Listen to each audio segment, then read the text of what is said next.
Everyone, कैसे आप सब लोग? आई होप आप सब लोग एकदम बढ़िया होंगे। सो देखो यार, ये वीडियो उन सभी स्टूडेंट्स के लिए है जो कि आगे जाके सोच रहे हैं कि हमें सीयूईटी का एग्जाम देना है। तो आपको पता होना चाहिए कि सीयूईटी का एग्जाम क्या है, कैसे होता है, क्या पेपर पैटर्न होता है, क्या स्ट्रक्चर होता है, क्या क्या ऑप्शंस आपके पास अवेलेबल होंगे अगर आप सीयूईटी का एग्जाम देते हो। तो इस वीडियो में हम सारी डिटेल्स डिस्कस करने वाले हैं सीयूईटी एग्जाम के बारे में, उसका exam pattern, syllabus, eligibility, subjects, application fee, everything we will be covering in this video. So please end तक वीडियो देखना और आपके सारे डाउट्स जो है यहाँ पर इस वीडियो में क्लियर हो जाएंगे। सो सबसे पहले यहाँ पे अगर हम बात करें कि मैम आखिरकार ये सीयूईटी होता क्या है। देखो सीयूईटी दो होते हैं, एक होता है सीयूईटी यूजी, एक होता है सीयूईटी पीजी।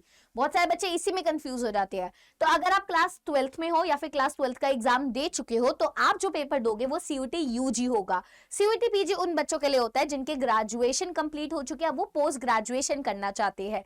ठीक है, इसकी फुल फॉर्म होती है कॉमन यूनिवर्सिटी एंट्रेंस टेस्ट। ये नेशनल लेवल का एग्जाम होता है जिससे आप अंडर ग्रेजुएशन कोर्सेज में एडमिशन ले सकते हो। जितनी बड़ी बड़ी यूनिवर्सिटीज है, जैसे हमारी दिल्ली यूनिवर्सिटी हो गई, बीएचयू हो गई, सारी सेंट्रल यूनिवर्सिटीज, बहुत सारी स्टेट डीम्ड और प्राइवेट यूनिवर्सिटीज अब इसी का स्कोर एक्सेप्ट करती है। वो टाइम गया कि क्लास 12 की परसेंटेज के बेसिस पर आपको कॉलेज मिलेगा। अब क्लास 12 की परसेंटेज का यहाँ पे कोई रोल नहीं रहा है।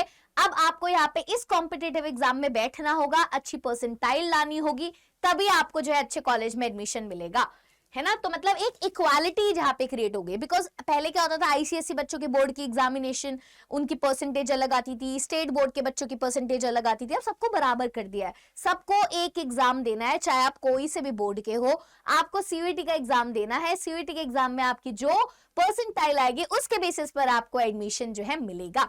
ठीक है, अब सीयूईटी यूजी होता क्या है, एक बार हम अच्छे से इसको जो है समझ लेते हैं।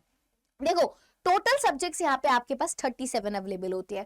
13 लैंग्वेजेस होती है जिसमें से आप जो है एक या दो लैंग्वेजेस चूज कर सकते हो जिनमें आप एग्जाम देना चाहते हो। मतलब जैसे क्या होता है, दिल्ली यूनिवर्सिटी की अगर मैं बात करूं तो आपको ना मोस्टली एक जो कॉम्बिनेशन बनाना होता है कि आप एक लैंग्वेज ले रहे हो और आपने जो क्लास 12th में जो आपने सब्जेक्ट्स पढ़े हैं उनको जो है आप अपने डोमेन में चूज कर रहे हो और एक आपने जीएटी चूज कर लिया। तो टोटल आपके पांच के कॉम्बिनेशन बन गया और अब आप उन 5 सब्जेक्ट्स में एग्जाम दोगे। तो आपको अपनी कॉम्बिनेशन चूज करना होता है। अब वो कॉम्बिनेशन कैसे बनाना होता है, वो यूनिवर्सिटी टू यूनिवर्सिटी डिपेंड करता है कि आप कौन सी यूनिवर्सिटी टारगेट करो। दिल्ली यूनिवर्सिटी में मोस्टली तो यही रहता है, या तो आप एक लैंग्वेज लो और 3 डोमेन और एक जीएटी आप चूज कर लो, या तो फिर आप जो है यहाँ पे 2 लैंग्वेज ले लो, 2 डोमेन ले लो। ये वाला कॉम्बिनेशन भी दिल्ली यूनिवर्सिटी में चल जाता है। और याद रखना बच्चे, दिल्ली यूनिवर्सिटी टारगेट कर रहे हो तो आप क्लास 12th में जो आपके सब्जेक्ट्स है उन्हीं में सीयूईटी देना, वो एक क्राइटेरिया जो डीयू का है। ओके, तो 37 आपके पास टोटल सब्जेक्ट्स है, 13 लैंग्वेजेस है और 23 डोमेन स्पेसिफिक सब्जेक्ट्स भी है जिनमें से आपको वो चूज करने होते हैं जो आपने क्लास 12th में भी पढ़ी है। और यहाँ पे एक आपका जीएटी होता है। ठीक है, जीएटी का सिलेबस क्या होता है अभी सब कुछ डिस्कस करेंगे। अब वहीं पर मीडियम, किस मीडियम में आप पेपर दे सकते हो, तो 13 इंडियन लैंग्वेजेस अवेलेबल है। मतलब आपको क्वेश्चंस किस लैंग्वेज में चाहिए, तो यहाँ पे आप Assamese, Bengali, English, Gujarati, Hindi, Kannada, Malayalam, Marathi, Punjabi, Odia, Tamil, Telugu and Urdu languages में आपके पास जो है क्या अवेलेबल है, आपके पास मीडियम अवेलेबल है। वही पर लैंग्वेज सब्जेक्ट जो है बच्चे कैसे टेस्ट होता है, जो लैंग्वेज सब्जेक्ट का सिलेबस क्या रहता है, इसमें आपसे डिफरेंट टाइप के पैसेजेस पूछे जाते हैं, factual, literary, narrative, literary aptitude, vocab, ये सारे सिलेबस आपके लैंग्वेज सब्जेक्ट्स का होता है। ये जो सारे लैंग्वेज सब्जेक्ट्स है ना, 13 लैंग्वेजेस, इनमें से जो भी आप चूज करोगे उनमें से इन टाइप के क्वेश्चंस आपसे पूछे जाते हैं। डोमेन सब्जेक्ट्स का जो सिलेबस है वो आपके एनसीईआरटी सिलेबस ही होता है, जो आप क्लास 12th में पढ़ रहे हो वही वाला आपका सिलेबस मोस्टली केसेस में होता है। हाँ, इकोनॉमिक्स में थोड़ा अलग होता है। सो यहाँ पे आप वेबसाइट पे चेक कर सकते हो कि हर एक आपका जो डोमेन है उसका सिलेबस क्या है। जैसे पॉलिटिकल साइंस की बात करो, ज्योग्राफी की बात करो, तो जो आपकी क्लास 12th का सिलेबस है वही सेम सिलेबस आपका जो है सीयूईटी का भी है। वहीं पर जीएटी का सिलेबस बच्चे आपके जनरल नॉलेज पूछा जाता है, current affairs, general mental ability, numerical ability, quantitative reasoning, इसमें आपकी बेसिक मैथ्स के concepts, arithmetic, algebra, geometry, mensuration and statistics, logical and analytical reasoning, ये सारे सिलेबस आपके जीएटी में पूछा जाता है। तो ये तो हो गई हमारी सिलेबस की बात। वहीं पर अगर हम बात करें ma'am choice of test paper, आपको कितने पेपर देने हैं, तो बहुत सारे बच्चे क्या करते हैं, 2 पेपर चूज कर लेते हैं, एक इंग्लिश का पेपर दे दूंगा और एक पॉलिटिकल साइंस का दे दूंगा। But this is actually wrong.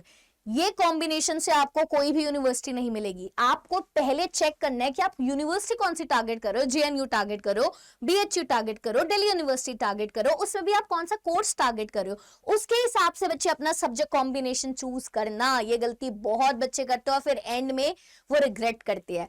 But यहाँ पे मैक्सिमम आप 5 सब्जेक्ट ही चूज कर सकते हो, ठीक है, लैंग्वेज जीएटी सब कुछ मिलाकर 5 सब्जेक्ट ही। तो सबसे जो बेस्ट कॉम्बिनेशन यहाँ पे मेरे अकॉर्डिंगली जो सब बच्चों के लिए होता है वो होता है कि आप एक लैंग्वेज ले लीजिए इंग्लिश, आप यहाँ पे 3 डोमेन ले लीजिए जो आपके क्लास 12th में है सब्जेक्ट्स, और प्लस एक जीएटी ले लीजिए। तो कितना हो गया, 3 4 5, टोटल 5 हो गए।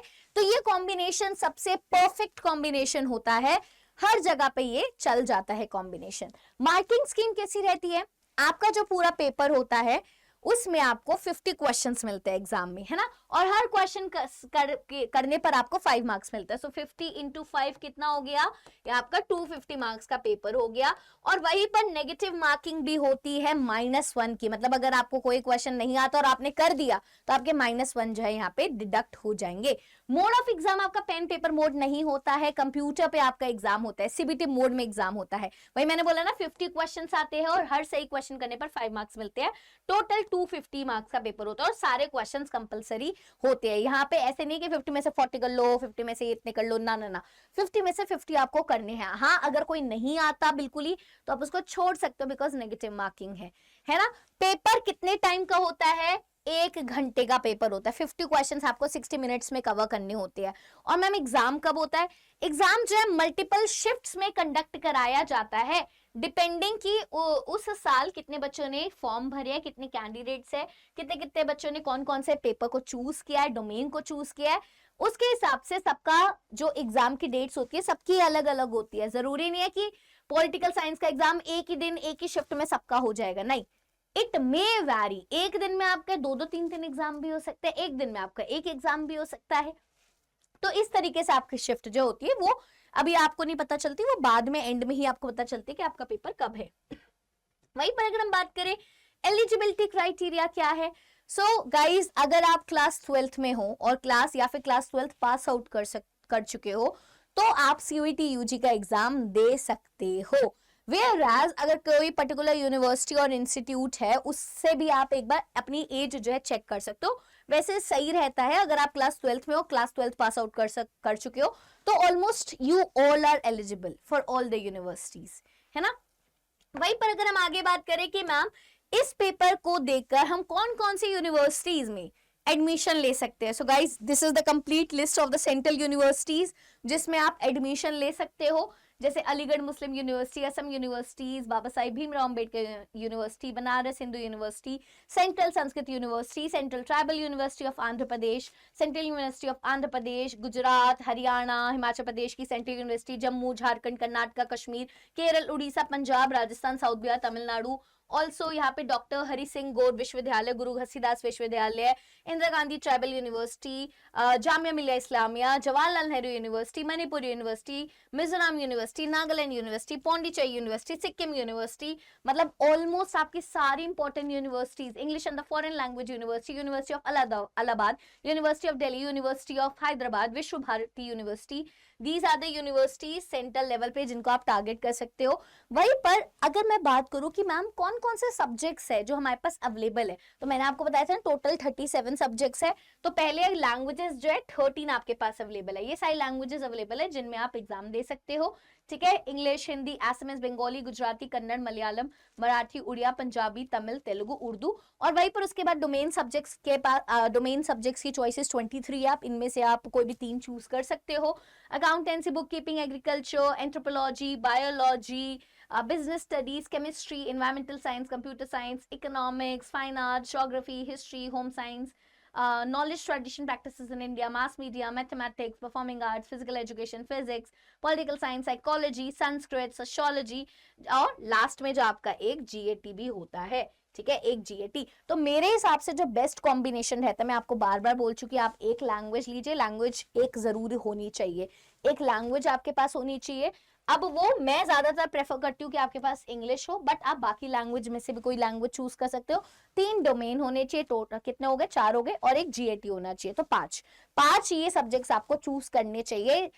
ये जो है सबसे सेफ ऑप्शन रहता है, क्योंकि बच्चे क्या कर लेते हैं गलत, पहले जो है क्या कर लेते हैं, उनको आलस आ देते, इतने सारे सब्जेक्ट्स कौन पढ़ेगा, चल 2-3 ले लेते हैं, एडमिशन हो जाएगा। नहीं, फिर उसके बाद आप एलिजिबल ही नहीं हो पाते हो यूनिवर्सिटीज में। तो इसलिए आलस मत करना, ढंग का सब्जेक्ट कॉम्बिनेशन चूज करना।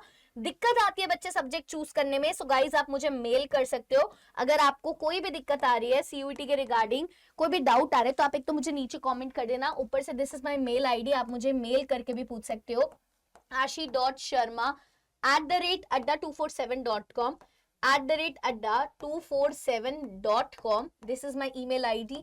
एंड अगर आप अभी क्लास 12th में आए हो और चाहते हो कि मैम हमारी क्लास 12th की भी प्रिपरेशन हो जाए, सीयूईटी की भी प्रिपरेशन हो जाए, so this is our new batch, Aarambh batch for arts. और अगर आपको इसमें इनरोल होना है एंड यू वांट मेरी भी मेंटोरशिप पूरे साल आपके साथ बनी रहे, तो आप ये कोड यूज करके इसको परचेज कर सकते हो। और सबसे इंपॉर्टेंट बात, मेरे से पहले बात करके इसको परचेज कर सकते हो। This is my email ID, आप मुझे जो है मैसेज कर देना, I will revert back and then we will have a word, and then आप इसको जो है अपनी पूरी चीजों को समझ कर then you can enrol in it. तो आप इसमें मुझे मेल कर सकते हो एंड नीचे कमेंट करके भी बताना गाइज आपको सारी चीजें क्लियर हो गई है, क्या होता है सीयूईटी।